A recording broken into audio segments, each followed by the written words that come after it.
इसको एक direct method कहा जाता है न्यूट्रिशनल असेसमेंट का। ठीक है, तो ये जो टर्म है वाइटल स्टैटिस्टिक्स, ठीक है, सो ये जनरली जो भी डेटा है या फिर एनालिटिकल मेथड्स है, ठीक है, जब भी जो वाइटल इवेंट जो है हमारे कम्युनिटीज में, ठीक है, उसको डिस्क्राइब करने के लिए जनरली वाइटल स्टैटिक्स ये जो टर्म है, ठीक है, वो यूज की जाती है। ठीक है, यानी the term vital statics signifies the data and analytical methods for describing the vital events occurring in communities, right? So the data on vital statistics is generally obtained through the different sources. So first जो है sources of population census, sample surveys and vital statistics registers. So malnutrition influences morbidity rates for various disease mortality rates, life expectancy and other health statistics. A variety of statistics may therefore be considered as indirect indicator of the nutritional status of the community. Vital statistics includes the count of births, deaths, illness and the various rates and ratios that may be computed from them. Right? तो जो first है mortality rate, right, तो mortality rate जो है, ठीक है, तो एक तो एज स्पेसिफिक जो है मॉर्टेलिटी रेट होता है, कॉस्ट स्पेसिफिक मॉर्टेलिटी रेट होता है। ठीक है, तो जनरली जो मॉर्टेलिटी रेट जो है वो दो इसमें डिवाइड वहाँ पे होता है, एक तो एज स्पेसिफिक और कॉस्ट स्पेसिफिक। ठीक है, तो कुछ ऐसे माल न्यूट्रिशन होते हैं पर्टिकुलरली जो जिसके सर्टेन एज में जो है, पर्टिकुलर एज में जो है उसके इंसिडेंस जो है हाई होते हैं, राइट, यानी उसकी वजह से हम देखते हैं कि उस स्पेसिफिक एज पीरियड में, ठीक है, जो मॉर्टेलिटी रेट होता है, ठीक है, वो हाई होता है। ठीक है, और हम कह सकते हैं कि उसकी वजह से हम एक सर्टन जो है इंसिडेंस जो है माल न्यूट्रिशन का, फिर जो टाइप है माल न्यूट्रिशन का, ठीक है, उसको इंडिकेट करता है ये। ठीक है, यानी अगर उस स्पेसिफिक एरिया में अगर रेट हाई है, सपोज अगर बच्चे जो है, ठीक है, एडोलेसेंस है, अगर वो पर्टिकुलर एरिया में अगर उनकी डेथ ज्यादा हो रही है, ठीक है, तो वो एक माल न्यूट्रिशन का टाइप वहाँ पे हो सकता है। ठीक है, एक इंडिकेटर वो माना जाता है। उसके साथ जो कॉस्ट स्पेसिफिक मॉर्टेलिटी रेट है, ठीक है, तो ये जो मॉर्टेलिटी जो है वो स्पेशल कॉज की वजह से होता है, जैसे डायरियल डिसीज है, ठीक है, तो उसकी वजह से मॉर्टेलिटी रेट जो है वो हाई होता है, राइट। तो मॉर्टेलिटी अगर रेट की अगर बात करें, जिसको डेथ रेट कहते हैं हम, ठीक है, so death rate is defined as the number of deaths per 1000 estimated mid-year population in 1 year. एक ईयर में 1000 पॉपुलेशन के इसमें जो है डेथ कितनी हुई है, ठीक है, पर 1000 के हिसाब से कितनी डेथ हो चुकी है, ठीक है, so उसको मेजर किया जाता है। It measures the rate at which deaths are taking place for various causes in a given population during a specified period. So it may be calculated from the following formula. So death rate equals to, ठीक है, यानी number of deaths per 1000 people, right, तो इस तरह से वो calculate किया जाता है। उसके बाद maternal mortality rate that is MMR is the number of maternal deaths pertaining to the child births per 1000 live births, right? उसके बाद infant mortality rate is number of babies dying in the first year of the life per 1000 live births. Neonatal mortality rate, it is defined as the deaths occurring within 4 weeks or 28 days of birth. Perinatal mortality rate, this is the number of deaths of infants under 1 month and stillbirths per 1000 total births. This rate gives an index of maternal nutrition, though many other factors like genetic makeup of mother and child, the degree of exposure to infections and the standard of medical care available also influence. Right? So उसके बाद में still birth rate जो है, ठीक है, so it is a fetus death जो बोलते हैं, ठीक है, जनरली जो भी 28 वीक्स अगर कंप्लीट होते हैं, ठीक है, तो फीटस जो है उसका डेथ जो हो जाती है, ठीक है, तो उसको स्टिल बर्थ रेट कहा जाता है। ठीक है, उसके बाद टॉडलर मॉर्टेलिटी रेट जो है, this is the number of deaths between 1 to 4 years per 1,000 toddlers born. The manifestation and effects of malnutrition are well known to be severe in toddlers. Right उसके बाद में जो मॉर्बिडिटी रेट है, जो मॉर्बिडिटीज हम देखते हैं कि एनी न्यूट्रिशन प्रॉब्लम से रिलेटेड, तो वो किस तरह से कैलकुलेट करती है, ठीक है, किया जाता है. So morbidity relates to types and varieties of diseases one faces और experiences affecting the day to day activity. It can be incidence rate और prevalence rate of a specific disease. Right, तो यहाँ पे जो इंसिडेंट रेट है, ठीक है, वो परसेंट में निकाला जाता है, और प्रीवैलेंस रेट जो है, ठीक है, उसमें भी पॉइंट प्रीवैलेंस और पीरियड प्रीवैलेंस जो है वो रेट निकाला जाता है परसेंट. और जो वाइटल स्टैटिक्स है उसके एडवांटेजेस क्या है, ठीक है. पहला एडवांटेज है it does not need much human resources. Right, second less time money and work is involve. And third जो है इजी टू इंटरप्रेट. और जो डिसएडवांटेज है वो क्या है, सो फर्स्ट है sometimes collection of accurate information is not possible. Second, availability of local statics and it's acceptability by the public is difficult. And third, stated cause of death may be quite unreliable. Right, so these are the advantages and disadvantages of vital statics. ठीक है, so इस तरह से जो है हमने देखा कि जो वाइटल स्टैटिक्स है, ठीक है, तो वो पिछली बार जो है हमने इंडिया का जो है वो देखा था, ठीक है. और उसके बाद में जो है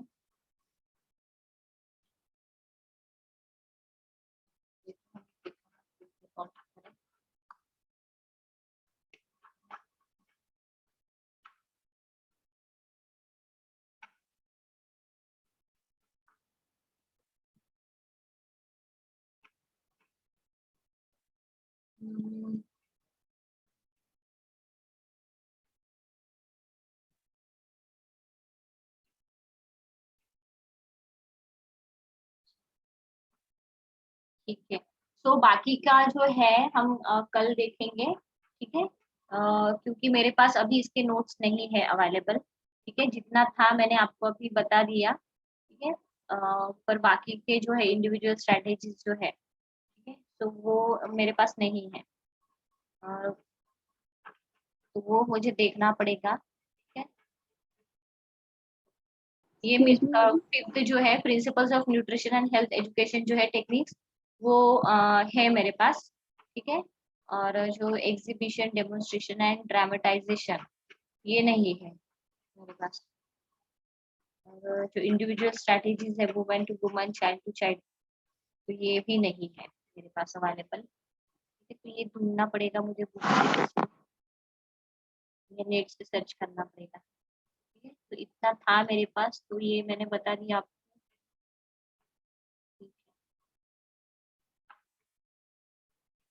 ठीक है, मैं यहाँ पे स्टॉप कर रही हूँ क्योंकि मेरे पास नहीं. हाँ बोलिए ना मैम. वो प्रोजेक्ट को लेके एक कंफ्यूजन था. हाँ बोलिए ना, पूछिए. मैम वो जो मतलब जो प्रोजेक्ट करना है हमें, तो मैम उसको फिर मतलब उसमें एक आर्टिकल लेके फिर केसेस लेने, या फिर 5 आर्टिकल्स के 5 केसेस लेना है? हाँ, तो उसके यानी आपको क्या बोला है मैंने कि कम से कम 5 आर्टिकल जो है वो होने चाहिए. राइट, और 5 आर्टिकल नहीं, सॉरी, 5 केसेस जो है मैंने इंटर्नशिप वालों को बोला था, ठीक है. आपका जो है आपको बोला था कि कितने भी आप जितने मिल सकते हैं पिछले साल वाले, ठीक है, वो आप आर्टिकल डालें अपने हिसाब से कम 5 वहां पे होने चाहिए, बस इतना बोला था. उससे ज्यादा भी हो सकते हैं, ऐसा कुछ ये नहीं है. आप वहां पे डाल सकते हो, पर ऐसे कि वही वैसे नहीं छापना वहां पे. उसका जो एब्स्ट्रैक्ट होता है और जो रिजल्ट्स होते हैं उसके, ठीक है, तो वो आपको डालना होता है. जैसे आप पीपीटी बनाते हो ना, तो वहां पे कैसे डालते हो, इंट्रोडक्शन, एडवांटेजेस वगैरह, उस तरह वहां पे एक आधा सपोज आर्टिकल होगा, ठीक है. जैसे vitamin C plays an important role in cancer, right, ये अगर हेडिंग हो गई, ठीक है, तो अगर इसके ऊपर अगर आर्टिकल है तो आप क्या करोगे, ठीक है, उसके अंदर जो भी उसका कंक्लूजन या फिर रिजल्ट होगा, ठीक है, तो वो आप वहां पे लिखोगे, ठीक है. यानी इस साल में जो है, ठीक है, 8L करके लिखते हो ना आप, उसी तरह. और फिर आप उसकी डिटेल में भी आप लिख सकते हो, पर वो मेन जो है बॉडी जो है मेन जो है वो कंक्लूजन का होता है। और आपका टॉपिक जो रहेगा, ठीक है, जैसे आपने विटामिन सी अगर लिया है, ठीक है, तो विटामिन सी से रिलेटेड वो आर्टिकल्स हो गए। और विटामिन सी का बाकी का जो इंफॉर्मेशन है डिटेल में, वो आप तो लिखोगे, डिसीज से रिलेटेड इंफॉर्मेशन है, हेल्थ बेनिफिट्स है, एडवांटेज है, डिसएडवांटेज क्या होता है, जो कुछ भी आप लिख सकते हो, उसके डिफरेंट डिफरेंट डिसीजेस में क्या उसका रोल होता है, ये सब आपको डिटेल में लिखना है। और आर्टिकल्स जो है 5 से ज्यादा भी लिख सकते हो, पर मिनिमम 5 आपको चाहिए। और केसेस मैंने 5 ही बोले हैं, ठीक है। तो उसमें भी आप कम ज्यादा कर सकते हो अगर केसेस अगर नहीं मिलते डिफरेंट, ठीक है, क्योंकि आपका 30 डेज का है, ठीक है, तो हॉस्पिटल वाले भी आपको 5 केसेस नहीं देते, और उनके 3 उनके लिए रहते हैं, ठीक है, वो नहीं शेयर कर सकते हम कॉलेज के साथ में क्या, वो उनका ही डेटा रहता है। और बाकी के जो 2 या 3 जो रहते हैं, ठीक है, तो वो हम कॉलेज के साथ शेयर कर सकते हैं। एक्चुअली वो जो पहले 3 जो केसेस होते हैं, वो हॉस्पिटल में ही सबमिट करना पड़ता है हमको, वो हम यहाँ पे लेके नहीं आ सकते। और वो अगर हम जब इस पे जाते हैं, ठीक है, राउंड पे जाते हैं, तब हम जब जो केसेस वगैरह कलेक्ट करते हैं और फिर परफॉर्म करके हम दिखाते थे, जो भी डाइट चार्ट बना के, वो हम यहाँ पे ऐड कर सकते हैं जब वो अप्रूव करते हैं, डाइटिशियंस जो है जो अप्रूव कर देते, फिर आप यहाँ पे ये डाल सकते हो, ठीक है। तो यहाँ पे आर्टिकल की जब हम बात कर रहे हैं, तो आप 5 से ज्यादा भी डाल सकते हो, क्योंकि आपको पूरा डेटा उसका नहीं डालना है, ठीक है। रिजल्ट्स है उसके, अगर हो सकता है कि एक ही प्रकार के 2-3 जैसे आर्टिकल हो, जैसे vitamin C plays an important role in cancer, ठीक है, तो हो सकता है ये एम के साथ बहुत सारे आर्टिकल जो है छपे हुए हो, ठीक है, डिफरेंट डिफरेंट ऑथर्स के, तो हो सकता है उसमें जो मेथड्स वगैरह यूज की है वो डिफरेंट हो, है कि नहीं, तो वो आप लिख सकते हो कि ये मेथड जो है वो यूज की थी, ठीक है, तो आपका डिटेल में कंक्लूजन आएगा, है कि नहीं। उनका जो है वो शॉर्ट में रहता है, पर आप जो है जो भी अंदर जो भी इंट्रोडक्टरी पार्ट है उसका थोड़ा सा लेके इस तरह से आप लिखते जाओगे, ठीक है, तो आपका वो कंक्लूजन होगा कि नहीं, इस जो जैसे इन 2020, ठीक है, ये रिसर्च जो है वो फॉर्म हुआ था, उसमें ये रिजल्ट्स आए थे, उन्होंने ये मेथड यूज की थी, ठीक है, और उन्होंने भी विटामिन सी को एज एन इम्पोर्टेंट जो है विटामिन जो है वो पाया था कैंसर में। इस तरह से आप पूरा डिटेल में वो लिखते जाओगे। हाँ, अगर मेथड्स कुछ डिफरेंट जो है अगर वहाँ पे दी है, ठीक है, तो वो भी आप लिख सकते हो वहाँ पे। वो फॉर्मेट अभी मैं घर जाऊंगी ना तब लाऊंगी, मेरे पास नहीं है, और मेरा भाई भेज रहा है पर वो सेंड ही नहीं हो रहा है, क्योंकि बहुत बड़ी फाइल है वो पूरी, यानी मैम, मेरी आदित्य बिरला की है वो। हाँ बोलिए ना। अगर पॉसिबल हो सके तो जो जो इम्पोर्टेंट पार्ट है वो प्रैक्टिकल के, तो आप उसके पिक्स भी मांग सकते हैं ऑन व्हाट्सएप, अगर पॉसिबल हो तो। अरे बहुत बड़ी फाइल है वो, इसकी नहीं मैम, एक्चुअली मुझे पूरा उसके पिक्स देखना था। स्क्रीनशॉट्स लेके, उसके हाँ, स्क्रीनशॉट। वो तो मैं भेज दूंगी, उसका कोई प्रॉब्लम नहीं है। मुझे पूरा देखना था कि आपको क्या देना है मुझे, आपको क्या बताना है, वो पूरा पूरा देखना था मुझे कि क्या क्या मैंने लिखा था और आपके लिए क्या इम्पोर्टेंट है, ठीक है। आपके ऑब्जेक्टिव्स आप लिख नहीं सकते, आप क्या लिखोगे ऑब्जेक्टिव्स, क्योंकि आप थोड़ी ना एनालिसिस कर रहे हो या फिर कोई ये कर रहे हो, आप ऑब्जेक्टिव्स लिख ही नहीं सकते, है कि नहीं, तो वो तो आएगा नहीं पोर्शन, वो वहां पे दिया हुआ है। और बाकी का कौन कौन सा पोर्शन है वो भी लिखना पड़ेगा ना, तो वो मैम मैं देखना चाहती थी एक्चुअली, नहीं तो वैसे तो मैं भेज सकती हूँ, पर वो डिटेल में है, क्योंकि आपकी जब प्रोजेक्ट बनेगा, ठीक है, ये जो भी एम लेके आप बनाओगे, ठीक है, तो ये 2-3 पेज का तो नहीं बनने वाला, ठीक है, यानी आपको एक अच्छी सी कॉपी जो है, ठीक है, जैसे फाइल जो है वो बनानी पड़ती है, यानी वहां पे जो है बहुत सारे पेजेस जो है अटैच करने पड़ते हैं, इमेजेस अटैच करनी पड़ती है, तभी वो कम से कम 10-15 पेजेस की फाइल, 15-20 पेजेस की फाइल बनती, इस तरह की फाइल आपको बनानी पड़ेगी वो, तभी तो मैम मतलब 100 मार्क्स का वो कहलाएगा, नहीं तो आप 2-3 पेज तो नहीं ना 100 मार्क्स के लिए बनाओगे, ऐसा नहीं। वो इसलिए मैं वो फाइल मंगाना चाहती थी, मुझे अंदर का वो ध्यान नहीं आ रहा है एकदम से, क्योंकि बहुत सारा ये एक्सक्यूज मी किया मैम। था वर्क। हाँ बोलिए ना। मैम, टेलीग्राम पे हम कितने भी जीबी का फाइल शेयर कर सकते हैं? हाँ, पर मेरे भाई के पास टेलीग्राम नहीं है, तो वो यूज नहीं करता टेलीग्राम एक्चुअली, इसलिए तो उसको बोलना पड़ेगा, नहीं तो मैं भी जाने वाली हूँ अभी। मैं वो तो सेंड कर ही रहा है, पर वो कहा, मैंने मेरे घर में जो है इंटरनेट प्रॉब्लम भी वहां पे बहुत था, इसलिए वो सेंड ही नहीं होता है जल्दी से, वही प्रॉब्लम है। तो मैं, आप डेटा तो कलेक्ट करिए, फिर आप, फिर बाद में आपको असेंबल भी करना है बाकी। डेटा तो आप कलेक्ट कर लिए, एक एम कर लीजिए तय, ठीक है, और उसके ऊपर जितना इंफॉर्मेशन आपको मिलता है वो कलेक्ट कर लीजिए। फिर उसको किस तरह से असेंबल करना है, किस फॉर्म में असेंबल करना है, वो तो मैं बता ही दूंगी। इंट्रोडक्शन लिखना है, ठीक है, इंडेक्स कैसे लिखना है, क्या क्या उसमें, अगर आप शॉर्ट फॉर्म्स यूज करते हो उसको इंडेक्स में किस तरह से डालना है, ठीक है, तो वो तो मैं बता ही दूंगी।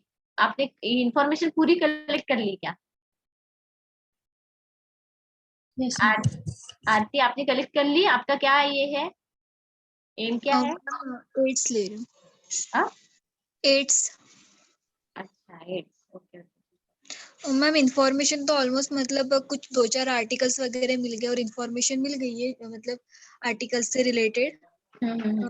तो मैम कंफ्यूजन सिर्फ इतना है कि मतलब अगर हम उसे मतलब अगर वर्ल्ड में बना रहे हैं ऑन लैपटॉप हाँ और फिर उसकी प्रिंट आउट निकाल रहे, तो फिर मैम मतलब मैटर ये करता है कि जैसे अगर हम उसका अगर एब्स्ट्रैक्ट निकाल रहे तो इंफॉर्मेशन जो होंगी वहाँ की वो डायरेक्ट हम वहाँ पे पेस्ट करेंगे या जो भी कलेक्शन करके उसमें से कुछ अच्छे पॉइंट्स निकाल के ही लिखेंगे। सो मैम ऑलमोस्ट कितना लिखना है या कितने पेजेस का एक आर्टिकल रहना चाहिए वो थोड़ा कंफ्यूजन आ रहा है। हाँ, कितना लिख एक एक मिनिमम एक पेज का होना ही चाहिए, वो एक ही आर्टिकल सिर्फ और एक मैम पेज का होना ही चाहिए। अगर उससे बढ़ता है तो अच्छा है, ठीक है, नहीं तो एक मिनिमम एक पेज का, A4 साइज का पेपर रहता है ना वो, उतना तो होना ही चाहिए। A4 साइज का ही जो मैनुअल का पेपर रहता है, उतना तो होना ही चाहिए वो। और मैम हमको उसी मैन्युअल जैसे अगर एड्स टॉपिक ले रही हूँ तो एड्स टॉपिक से रिलेटेड जो कुछ भी चीजें हमने मैन्युअल में लिखी है उसी का शॉर्ट फॉर्म बना के हमको प्रेजेंटेशन भी तैयार करना है उसी टॉपिक पे। हाँ हाँ, आपको प्रेजेंटेशन देना पड़ता है ना, आपको प्रेजेंट करना पड़ता है, वो मैनुअल थोड़ी ना आप कैसे, वो सिर्फ कॉलेज में ये होगा, सबमिट होगा मैनुअल, अरे आपको वापस नहीं मिलता वो, ठीक है, वो आपको सबमिट करना पड़ता है, और प्रेजेंटेशन के थ्रू जो है, ठीक है, वो आपको प्रेजेंट करना पड़ता है, जो भी एक्सटर्नल रहेंगे, ठीक है, जो भी एक्सटर्नल आएंगे उनके सामने प्रेजेंट करना पड़ता है, ठीक है, या फिर अभी ऑनलाइन होगा तो एक्सटर्नल ऑनलाइन भी आ सकते हैं, तो उनके सामने प्रेजेंट करना पड़ेगा, ठीक है, तो वो तो टाइम पे पता चलेगा, ठीक है, पर अभी तो आपको ये करना है, तो अभी लड़कियां तो अभी जा रही है इंटर्नशिप के लिए, तो यानी वो टाइम लगेगा उनको। और मैम हमको मतलब केस स्टडी एक भी नहीं डालनी है ना उस प्रोजेक्ट में। नहीं नहीं, केस स्टडी का काम ही नहीं है ना वहाँ पे। और मैम उस डिसीज से रिलेटेड अगर हाँ, पिक्स वगैरह डालने हो तो मैनुअल के अंदर ऐड कर सकते हैं। हाँ हाँ, मैनुअल के, और केस स्टडी की आपने जैसे बात की है, तो आप क्या कर सकते हो, केस स्टडी आप कौन सी डाल सकते हो, जो इंटरनेट पे अवेलेबल है, जिनके आर्टिकल नहीं क्या, जैसे सपोज एक आध साइंटिस्ट है, उन्होंने कुछ केस स्टडी की होंगी, जैसे कैंसर, आपका एड्स है, राइट, तो अगर उनकी कुछ केस स्टडी होंगी तो आप वो रेफरेंस डाल सकते हो वहाँ पे, ठीक है, यानी आपका जो डेटा है वो बढ़ेगा उससे, राइट, ना कि सिर्फ कैंसर क्या होता है, बस इतना ना डालते हुए आप उसकी केस स्टडी आप डाल सकते हो। आपका तो कुछ केस स्टडी नहीं होगा वहां पे, आपका प्लान, डाइट प्लान भी नहीं होगा, राइट। हाँ, पर अगर सपोज आप ऐसा जैसे आपने एड्स लिया, ठीक है, तो आप अपना रेफरेंस के लिए आप अपना प्लान दिखा सकते हो कि नहीं, मैंने जो है एड्स के लिए ये डाइट प्लान किया है, ठीक है, पर आपको केस स्टडी फिर अपने हिसाब से जो है सिलेक्ट करनी पड़ेगी, है, पर आप वो सेटअप पे काम नहीं कर रहे हैं तो आप केस स्टडी दिखा नहीं सकते, वो प्रॉब्लम है एक्चुअली। सेटअप पे अगर काम कर रहे होते, ठीक है, ट्रेनिंग पे होते, तो आप कुछ केस स्टडी आप दिखा सकते, पर ये केस स्टडी कहाँ से आई, तो ये आपको, आपके ऊपर सवाल उठेगा, ठीक है, तो आपके पास आंसर नहीं रहेगा, तो बेटर है केस स्टडी जो है नेट पे, जो अगर कुछ रेफरेंस के लिए कुछ अवेलेबल है कि ऐसे ऐसी कुछ पेशेंट के ऊपर स्टडी हुई थी, उन्होंने ये पाया, ठीक है, तो ये आप कर सकते हो, रेफरेंस ये आप वो ले सकते हो, ऐड कर सकते या फिर मैम किसी हॉस्पिटल से वगैरह रिलेटेड वो डिसीज से केस स्टडी भी ले सकते हैं ना। हो, यानी आप यानी केस स्टडी लोगे और आप वहाँ पे डाइट प्लान बनाओगे इस तरह से?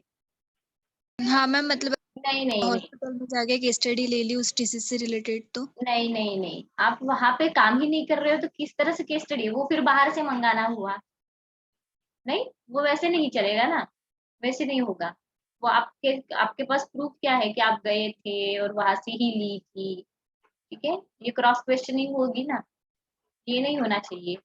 आपके ऑथेंटिक है, आपके पास हमने इनेट से सर्च किया है पूरा डेटा, ठीक है, बुक से सर्च की है, बस ये आपको सीधा सिंपल वे में आपको आंसर देना है। ठीक है, नहीं तो क्वेश्चन होगा कि आपने ये केस स्टडी कहाँ से ली, तो आपने बोला, आप बोलोगे कि नहीं बाहर से मंगाई है, किसी हॉस्पिटल से मंगाई, तो ऐसा नहीं चलता ना। अगर आप सेटअप पे काम ही नहीं कर रहे तो आप मंगा नहीं सकते वो केस स्टडी। ऐसा है, हम जब केस स्टडी देते भी है तो हमने वर्क वहां पे किए कर चुके हैं, तो इसलिए हम वो केस स्टडी दे पा रहे हैं, नहीं। और हम आपका एजुकेशन से रिलेटेड है वो, इसलिए हम देते हैं। ठीक है, पर अदरवाइज जब प्रोजेक्ट की बात आ रही है, मैन्यू जब आपको अभी सबमिट करना है, तो आपको कुछ ऑथेंटिकेट जो है वो ही सबमिट करना पड़ेगा, जो आपने खुद किया है। इसके लिए आपको 100 मार्क्स जो है उसी लिए मिल रहे हैं ना, कि आपने खुद सब कुछ किया है। ठीक है, ना कि दूसरों से लेके। डेटा तो आप हमेशा दूसरों से ही लोगे ना, राइट। पर केस स्टडी जो ऐसी होती है कि, यानी केस स्टडी जो है आप वहाँ पे ऑब्जर्वेशन करते हो। ठीक है, आप जो है वहाँ पे देखने जाते हो पेशेंट को। ठीक है, क्या क्या चेंजेस हो रहे हैं, आप हर दिन का रिकॉल लेते हो उसका। ठीक है, तभी आप उसको एक्सप्लेन कर पाओगे। ठीक है, अगर आप एक्सप्लेन कर सकते हो तो अच्छी बात है। ठीक है, तो ये है, अगर कोई सेटअप में वो पहले काम कर चुका है, ठीक है, तो वो डाल सकता है कि नहीं, अगर उसको पता है कि नहीं इतना ये जो मैंने राउंड लिए थे, आप उसको एक्सप्लेन कर सकते हो। मैंने ये पेशेंट में ऐसे ऐसे पाए, जो भी साइंस एंड सिम्टम्स थे ये पाए, फिर डॉक्टर ने ये सजेस्ट किया, ये मेडिसिन दी थी। ठीक है, हमारा डाइट प्लान ऐसा था, हमने ये ऐड किया। ठीक है, तो जो ब्लड वैल्यूज है वो फ्लक्चुएट हुई। इस तरह से डिटेल में आप बता सकते हो, अगर आपने सेटअप में वहां पे काम किया है तो। ठीक है, अदरवाइज रिस्क मत लीजिए, क्योंकि फिर एक्सप्लेन नहीं कर पाओगे कि अगर किसी ने पूछा केस स्टडी तो, इसलिए। ठीक है, क्योंकि आपको मैंने एग्जाम्पल करके बता दी। सपोज अभी ट्रेनिंग पे जो जो भी स्टूडेंट है, ठीक है, तो उनका कैसे रहेगा। ठीक है, वो क्या करेंगे, डाइट प्लान जो है एक दिन का दिखाएंगे, एक ही दिन का वो डाइट प्लान दिखाएंगे। ठीक है, पर अगर पेशेंट उनके हॉस्पिटल में अभी है, राइट, वो सपोज 1 वीक से है, ठीक है, तो जो बायोकेमिकल इन्वेस्टिगेशन होगा ना, राइट, तो वो हर दिन का उनको दिखाना पड़ेगा। पहले दिन कितना था बीपी, ठीक है, सीरम लेवल्स कितने थे, दूसरे दिन कितने थे, ये सब उनको जितना दिन रहेगा, या फिर जो यानी कम से कम 3-4 दिनों का उनको जो है बायोकेमिकल इन्वेस्टिगेशन जो है वो दिखाना पड़ेगा। और जब इन्होंने प्लान किया, ठीक है, सजेस्ट किया, तो वो एक दिन का प्लान इनको दिखाना पड़ेगा।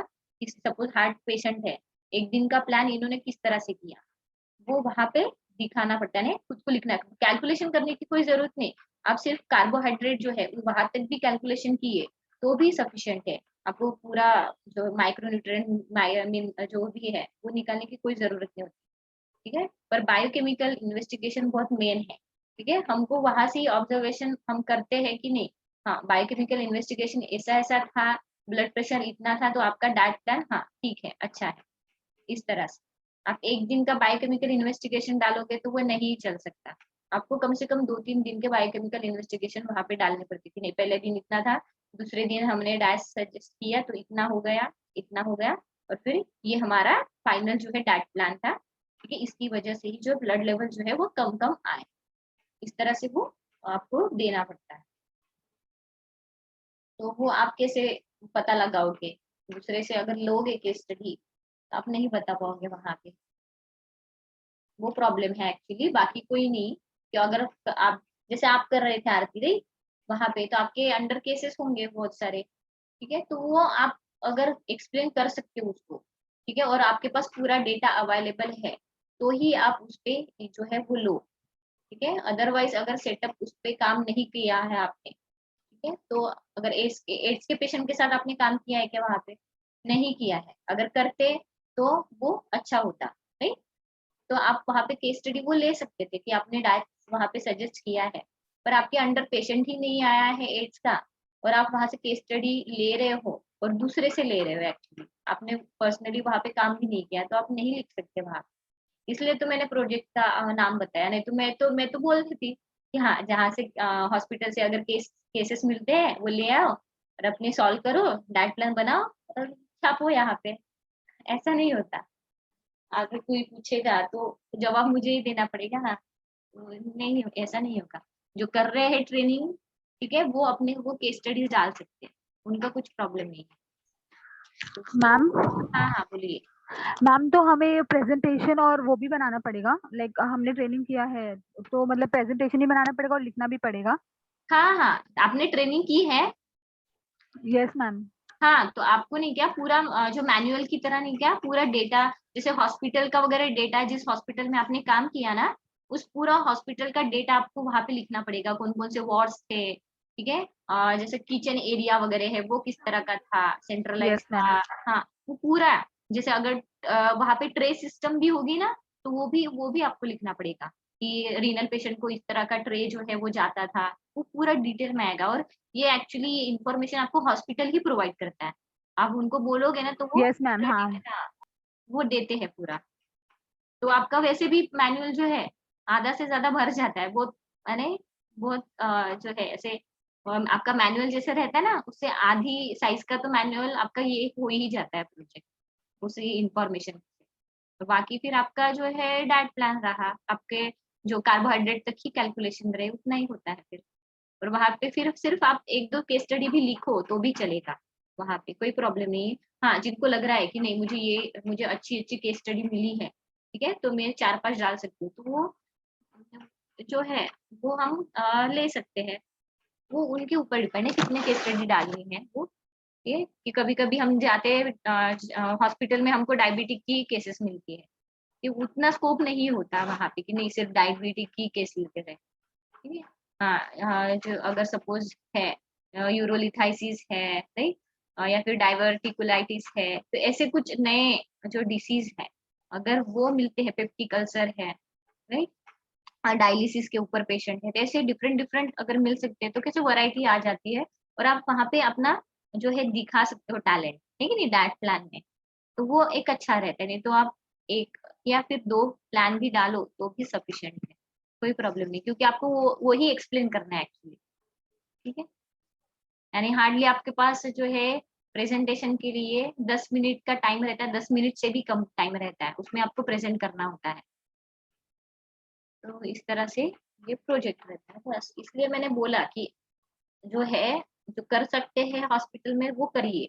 अदरवाइज जो मैंने बोला कि एक टॉपिक लेके उसके ऊपर ही इंफॉर्मेशन जो है वो डाल सकते हो, या अदरवाइज जो केसेस हमारी इंटरनेट पे अवेलेबल है जिन्होंने, अब उसको रेफरेंस की तरह ले सकते हो आप, नहीं ये केस स्टडी हुई थी, ऐसे इसमें ऐसे ऐसे रिजल्ट्स पाए गए, ऐसे आप रेफरेंस में लिख सकते हो। जैसे मैंने बोला था ना पिछली बार, शायद आपको ही बताया था कि 2021 8 अल करके आपको लिखना होता है, ठीक है, 8 अल करके, तो वो आप उस तरह से लिख सकते हो क्या क्या मेथड वहां पे यूज की थी, क्या क्या रिजल्ट, तो एक पेज में भी आ गया तो भी सफिशिएंट है।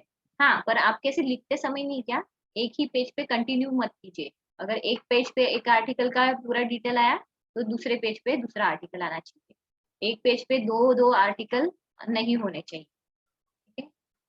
यानी एक तो आपका पेज का कंटेंट भी बढ़ते जाएगा और पेजेस भी बढ़ते जाएंगे उसकी वजह से, तो ऐसा होना चाहिए, ठीक है। मैम, हाँ हाँ और मैम मैनुअल के लिए जो भी हमारा फ्रंट पेज रहेगा या कॉलेज सर्टिफिकेट वगैरह रहेंगे तो कॉलेज प्रोवाइड करेंगे, हमें खुद बनानी पड़ेंगी, या मतलब उसका क्या है फ्रंट पेज वगैरह कॉलेज का? वो फ्रंट पेज एक फॉर्मेट में सर के साथ डिस्कस करके आपको बता दूंगी किस तरह का फ्रंट पेज होना चाहिए, क्योंकि सभी का एक जैसा होना चाहिए, है ना। तो वो हम बताएंगे आपको किस तरह से होना चाहिए, या अगर प्रोवाइड कर सकते हैं तो वो प्रोवाइड कर देंगे फ्रंट पेज आप, ठीक है, क्योंकि वो सभी का एक जैसा होना चाहिए, सर्टिफिकेशन वगैरह जो है, ठीक है वो, ठीक है, वो प्रोवाइड कर देंगे। हॉस्पिटल का मैम थोड़ा डिफरेंट रह सकता है। हाँ बोलिए ना। मैम मतलब जैसे कि फिर एक आर्टिकल में से कौन से पॉइंट्स डालने हैं बस मैनुअल में? देखिए आर्टिकल में से अगर suppose vitamin A antioxidant plays an antioxidant, ये अगर टॉपिक हो गया, ठीक है, तो हो सकता है एनालिसिस प्रोसेस वहां पे यूज की गई हो, ठीक है, तो आपका डिसीज से है, ठीक है, मैं सिर्फ विटामिन ए विटामिन सी का एक एग्जांपल दे रही हूँ, आपका डिसीज से रिलेटेड है, ठीक है, चलो मैं डिसीज का ही ले लेती हूँ, एक हार्ट डिसीज है, राइट। तो वहां पे अगर हम देखें कि सपोज एथेरोस्क्लेरोसिस है, ठीक है, तो हो सकता है कि नेट पे ऐसे आर्टिकल हो कि उन्होंने पेशेंट के ऊपर स्टडी की गई हो, तो वहां पे उन्होंने देखा कि सीरम लेवल जो है, ट्राइग्लिसराइड लेवल जो है इतना इतना था, ठीक है, और जो पेशेंट था ठीक है, जो एथेरोस्क्लेरोसिस जो है किस स्टेज पे था, कितना बड़ा हुआ था, उन्होंने आइडेंटिफाई करने के लिए कौन सी मेथड यूज की थी, ठीक है, वो आप डाल सकते हो। ठीक है, उसके बाद में वहां पे जो है मेडिसिन तो रहता ही है, पर डाइट का भी रहता है, राइट, यानी अकेले मेडिसिन कुछ काम नहीं करता। ठीक है, डाइट से रिलेटेड भी इंफॉर्मेशन देती कि उन्होंने कौन सा डाइट जो है प्रिस्क्राइब किया था और कौन से डाइट पे उनको रखा था। ठीक है, क्योंकि वो ऑब्जर्वेशन मेथड होता है कि वहां पे चेंजेस देखे जा सकते हैं, राइट। तो वो आपको सब जो सीरम लेवल्स है वो देखना पड़ेगा। उसके साथ उन्होंने डाइट में क्या प्रोवाइड किया था, ठीक है, पेशेंट की इंफॉर्मेशन जो थे वो आपको लिखनी पड़ेगी। जैसे आप केस स्टडी लिखते हो ना अभी, ठीक है, उसी तरह आपको वहां पे लिखना पड़ेगा। सिर्फ आपका क्या है, आपको डाइट प्लान नहीं करना लिखना पड़ेगा, आपको सीधा इंफॉर्मेशन उसकी लिखनी पड़ेगी। और साथ में जो जैसे मैंने 2021 8L का बोला था, ठीक है, तो वो आप केस के साथ कंटिन्यूटी में भी लिख सकते हो। ठीक है, अगर आपको जो मेथड्स है उसमें डिटेल में अगर नहीं जाना, ठीक है, तो आप वैसे भी लिख सकते हैं 8L करके। या फिर आप जैसे मैं बोल रही हूँ केस स्टडी की तरह, नहीं क्या कि इन्होंने ऐसा ऐसा एज इतनी थी, ठीक है, वेट इतना था पेशेंट का, ये केस स्टडी 2000 की है, ठीक है, केस स्टडी इन ईयर 2020, इस तरह से आप जो है वो लिख सकते हो। इन्होंने जो रेफरेंस देखे, आप जो मैंने आपको बताया था ना, फिर रेफरेंस तो बिब्लियोग्राफी में आएगा ही, है, तो आप ब्रैकेट में उसको लिख सकते हो कि केस स्टडी ऑफ ये जो भी रिसर्चर होंगे उनका। उसके बाद जो इंफॉर्मेशन होगी, जो भी पेशेंट का इंफॉर्मेशन रिलेटेड वो होंगी, बायोकेमिकल इन्वेस्टिगेशन होगा। और फिर रिजल्ट्स आप लिखोगे कि ऐसे ऐसे पेशेंट के लिए ऐसी ऐसी जो स्टडी हुई थी इन 2018 या फिर 19, ठीक है, उसमें ऐसे ऐसे रिजल्ट जो है वो पाए गए। ठीक है, इस तरह से आप वहां पे लिख सकते हो। ठीक है, सभी का लिखने का तरीका डिफरेंट हो सकता है। ठीक है, एक केस स्टडी के फॉर्मेट में कुछ लिख सकते हैं, या फिर कुछ कुछ जो है 8L के फॉर्म में लिख सकते हैं। 2020 का अगर डेटा रहेगा, ठीक है, तो 2020 ET लिखते हैं, ठीक है, स्मॉल ई और टी लिखते हैं, ठीक है, .AL लिखा जाता है। और फिर जो है स्लैश दे के फिर आगे आपका जो कंक्लूजन रहेगा वो आएगा। ठीक है, आपने बहुत सारे जनों ने लिखा भी था, जो प्रेजेंटेशन हुए थे ना, उसमें बहुत सारे जनों ने लिखा भी था, उस तरह से मैंने बताया था। तो ठीक है, तो वो वही मुझे नहीं क्या, एक फॉर्मेट आपको दिखाना है, इस तरह से लिखना है। वो तो आप डेटा कलेक्ट कीजिए आज। इस संडे को तो मैं पक्का ही करती हूँ यार, मुझे काम से टाइम ही नहीं मिलता, इसलिए थोड़ा प्रॉब्लम हो रहा है। ठीक है, ठीक है, पर मैं पक्का आपको दिखा दूंगी इस संडे को, तो पक्का पक्का पक्का ही दिखा दूंगी। ठीक है, तो वो एक फॉर्मेट में आपको दिखा दूंगी, ताकि आपका जो भी डेटा रहेगा फिर आप एडिट करते जाओगे, ठीक है नहीं। पर हाँ, पर 4-5 पेज का नहीं होना चाहिए सिर्फ। ठीक है, कम से कम 15 से 20 पेज का जो है वो प्रोजेक्ट तो आपका होना ही चाहिए।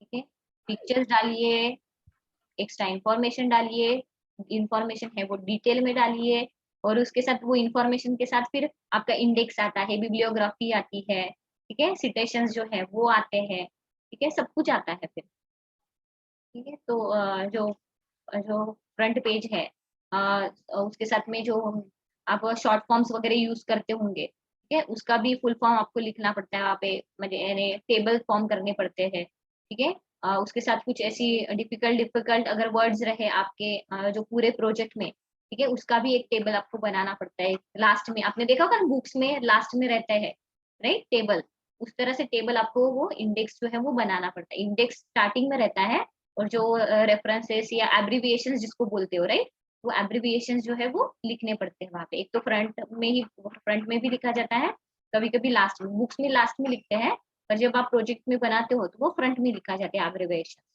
स्टार्टिंग में लिखे जाते हैं जो भी। Ma'am 20 page front end back या एक ही साइड? नहीं नहीं, सिर्फ एक ही, जो फ्रंट पेज, बैक यानी जो बुक्स के पीछे रहता है ना, वो बोल रही हूँ। नहीं तो नहीं आपको जो मैम, लिखना, टोटल 20 पेजेस करने हैं ना, तो फ्रंट एंड बैक प्रिंट या फिर एक ही साइड में वैसे 20 नहीं, पेजेस? एक ही साइड वाला, सिंगल, उससे भी ज्यादा पेजेस हो सकते हैं। सिंगल जो फ्रंट साइड रहेगा, उसे में बैक साइड में आपको कुछ लिखना नहीं है, फ्रंट पेज में ही आना चाहिए सिर्फ, आगे पीछे नहीं करना। ठीक है, तो इस तरह से। मतलब एक आर्टिकल बस 4 to 5 पेजेस का ही होना चाहिए?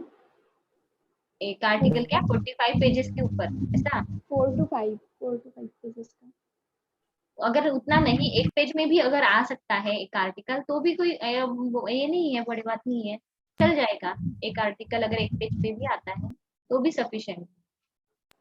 मैम तो आपका फिर पूरा का पूरा आर्टिकल वैसे के वैसे नहीं छापना वहां पे, ठीक है? हाँ मैम। हाँ मैम बट जैसे कि अभी मेरा टॉपिक है कि अक्यूट स्ट्रोक, तो जैसे कि उसमें बहुत सारे टेक्नोलॉजीज यूज हुए हैं, उसका ऑब्जेक्टिव्स है और रिजल्ट कंक्लूजन है और कुछ है जैसे डिवाइसेस वगैरह और कुछ इमेजेस और टेबल या फिर ग्राफ फॉर्म में, तो मैम वो सब ग्राफ्स नहीं, हाँ ग्राफ्स मत डालिएगा। जो भी आर्टिकल जब देखते हो ना उसमें के ग्राफ्स नहीं डालना कभी, आप उसको एक्सप्लेन नहीं कर पाओगे, वो ग्राफ्स मत डालिए। आपको सिर्फ उसकी इंफॉर्मेशन, जैसे आपने बोला ना अभी मेथड्स यूज हुए हैं, डिवाइसेस यूज हुए हैं, राइट? तो आप कैसे वो शॉर्ट्स में लिखोगे, ठीक है? जो भी मेथड्स अगर यूज की है, ठीक है, तो वो शॉर्ट में आप लिखते जाओगे और एब्रिविएशन में आप वो लिख सकते हो ना, ये मेथड ये मेथड होती है, राइट? या फिर वहीं पे जो आप पेजेस के ऊपर लिख रहे हो कि ये डिवाइसेस यूज हुए हैं, राइट, 1 2 3 4 ऐसे पॉइंट आप लिखते जाओ, उसको एक लाइन में आप बोल यानी बताते जाओ कि ये मेथड ये होती है, ये मेथड ये होती है, ये मेथड ये होती है। आपको पूरा डिटेल में वहां का लिखने की कोई जरूरत नहीं। आप डिटेल में तो रिजल्ट में लिख ही रहे हो, राइट? इस मेथड से ये उन्होंने रिजल्ट पाए, ये तो आप लिख ही रहे हो, आपको पूरा डिटेल में लिखने की कोई जरूरत नहीं है। और जिनको डिटेल में पढ़ना है तो आपका बिब्लियोग्राफी में रहेगा ही, जो रेफरेंसेस है उसमें रहेगा ही, वो जिसको पढ़ना है वो पढ़ लेगा वो पूरा रिपोर्ट, आप वहां पे प्रोवाइड तो करोगे ही। नहीं, सिर्फ आपको रिजल्ट जो है वो शो करना है और वहाँ पे क्या क्या मेथड्स यूज की थी, ठीक है? या फिर जो अगर सीरम लेवल्स हैं, ठीक है, तो वो आपको वहाँ पे मेंशन करनी होगी, बस इतना ही है। और अगर डाइट वहाँ पे कुछ सजेस्ट किया होगा तो आप वो लिख सकते हो, ठीक है? और अपने रेफरेंस के लिए अगर आप अभी डाइट अपने डाइट प्लान बना चुके हो तो आप अपना डाइट प्लान, अगर हार्ट पेशेंट का कोई आप एड्स का पेशेंट ले रहे हो, एड्स ले रहे हो, राइट, तो आप एड्स के लिए एक डाइट आप अपने तरफ से जो है वो बना सकते हो, आप लिख सकते हो वहाँ पे इस तरह का डाइट जो है वो एड्स का पेशेंट के लिए आप बना रहे हो, है कि नहीं? एक फॉर्मेट आप दिखा सकते हो कि एड्स का डाइट, तो एड्स के लिए 1 day menu plan for AIDS, इस तरह से आप दिखा सकते हो वहाँ पे। हाँ सर, झालं नाही मला काही अनाउन्समेंट करायचं हो होतं. हो आरती मैथिली, आप सभी का रजिस्ट्रेशन ही है योगा के लिए. आपके क्लास में से किया नहीं है क्या किसी ने? Sorry sir, what? Yoga day के लिए जो 2 डेज का योगा का वेबिनार है ना अपने कॉलेज में, वर्कशॉप, आप लोगों को मैसेज नहीं मिला है क्या ग्रुप में? अरे 21 को योगा डे है तो उसका जो है वेबिनार अरेंज किया है कॉलेज ने, ठीक है? तो वो उसमें आपको जो है अटेंड करना है उसको, ठीक है? तो आपने किसी ने रजिस्ट्रेशन नहीं किया क्या, वो बोल रहे हैं सर। आप एनएसएस एक्टिविटी को थोड़ा सीरियसली लिया करो, 10 मार्क्स है आप सभी को उसमें, ठीक है? तो आप एक बार चेक कर लेना, वो रजिस्ट्रेशन फॉर्म है, उसमें एक ग्रुप भी बना है और वो व्हाट्सएप ग्रुप, उसे ज्वाइन कर लीजिएगा, तो उसमें आपको जो फीडबैक फॉर्म की लिंक वगैरह सब उसमें मिल जाएगी, ठीक है? और अगर नहीं आया होगा तो मैं आपको फिर से रिसेंड कर देता हूँ अभी BND थर्ड के ग्रुप में, ठीक है? Okay sir. ओके, ठीक है स्टूडेंट्स, थैंक यू। कल फिर बाकी का पोर्शन जो है बचा हुआ वो हम कंप्लीट कर लेंगे, ठीक है? तो थैंक यू ऑल। और जो फॉर्मेट है मैं जल्दी से जल्दी देने की कोशिश करती है, सॉरी लेट हो रहा है, पर मेरे पास है नहीं एक्चुअली, इसलिए प्रॉब्लम आ रही है, नहीं तो मैम मेरे नोट्स, लैपटॉप पे सब कुछ है। हाँ हाँ बोलिए ना। Ma'am notes. हाँ नोट्स यार मैं एडिट कर चुकी हूँ, सिर्फ भेजना बाकी है, तो मैं ये जो है पूरा बाकी का भी वो भी उसमें ऐड करके फिर भेज देती हूँ संडे को, ठीक है? शाम तक मैं संडे को भेज देती हूँ, सवेरे काम मेरे हो जाएंगे पूरे, दोपहर को मुझे टाइम मिलेगा तो मैं भेज देती हूँ। ठीक है, ओके, यस मैम। हाँ ठीक है, थैंक यू।